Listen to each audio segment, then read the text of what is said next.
आजकल बच्चे जो हैं बोल नहीं पा रहे हैं, इसका रीज़न क्या है सर? देखिए, attention deficient hyper activity disorder ADHD जो है वो इसका मोस्ट कॉमन कॉज है। जी। एडीएचडी क्या होता है? ब्रेन के जो न्यूरो सर्किट्स होते हैं उसमें इम्पल्सिव एक्शन आने की वजह से होता है। आजकल के जो बच्चे हैं, आज की डेट में हमारे युवा वर्ग बहुत ज़्यादा मोबाइल फ़ोन यूज़ कर रहा है। ठीक है, मोबाइल फ़ोन इसका एक सबसे बड़ा कारण है। बच्चे ज़्यादातर घर में अब जो क्रिएटिव एक्टिविटी होती है, जो आउटडोर एक्टिविटीज़ होती हैं वो नहीं कर रहे हैं। वो बैठ के ज़्यादातर मोबाइल फ़ोन चला रहे हैं। मोबाइल फ़ोन से बच्चा जो है उसका जो ब्रेन है वो बिल्कुल ब्लैंक होता है।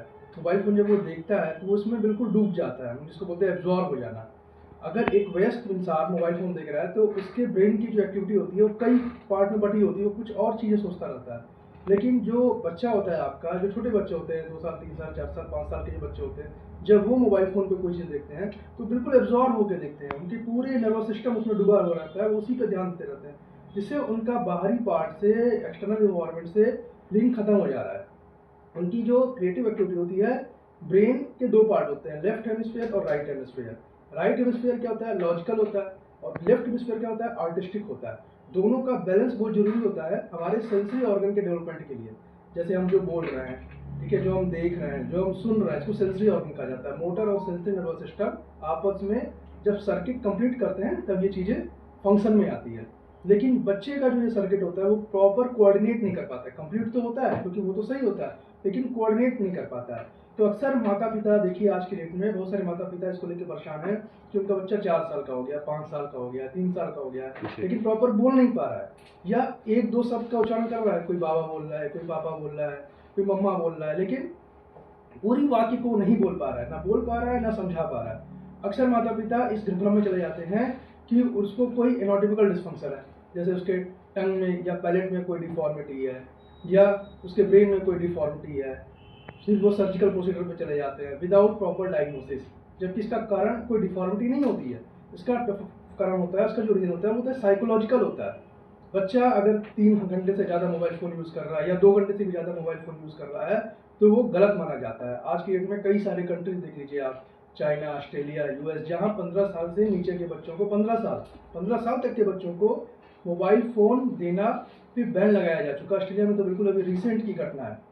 आप नहीं दे सकते हैं, ना ही उनके गार्जियन दे सकते हैं, ना वो यूज़ कर सकते हैं। अगर ऐसा करते पाया गया तो आपको कड़ी सज़ा हो सकती है, कारावास भी हो सकता है। इसका कारण यही है, डेवलपमेंटल एनोमली कहा जाता है। ठीक है, बेहतर ये रहेगा कि आप अपने बच्चों को समझिए, उसके साथ समय दीजिए, उसके साथ क्रिएटिव वर्क कीजिए। स्पीच थेरेपी इसके लिए सबसे अच्छी चीज़ होती है। स्पीच थेरेपी मतलब होता है, बच्चे को कोई भी आप एक बुक दे दीजिए जिसमें बच्चा इंटरेस्टेड है, चाहे वो पेंटिंग की है, कोई क्रिएटिव बुक है, कॉमिक बुक है, या कोई धार्मिक किताब है, महाभारत, रामायण, जो भी आपको सही लगे वो आप दे दीजिए। और उसके साथ साथ बैठ के उसको स्टोरी सुनाइए, उसकी उंगली रखिए, उसके साथ बैठ के पढ़िए, उससे बातें कीजिए, उसके साथ बैठ के स्टोरी सुनाइए, उसको समय दीजिए। बहुत जल्दीबाजी मत कीजिए। ऐसा मत सोचिए कि आप 10 दिन आपने कर लिया बच्चा बोलने लग जाएगा, नहीं।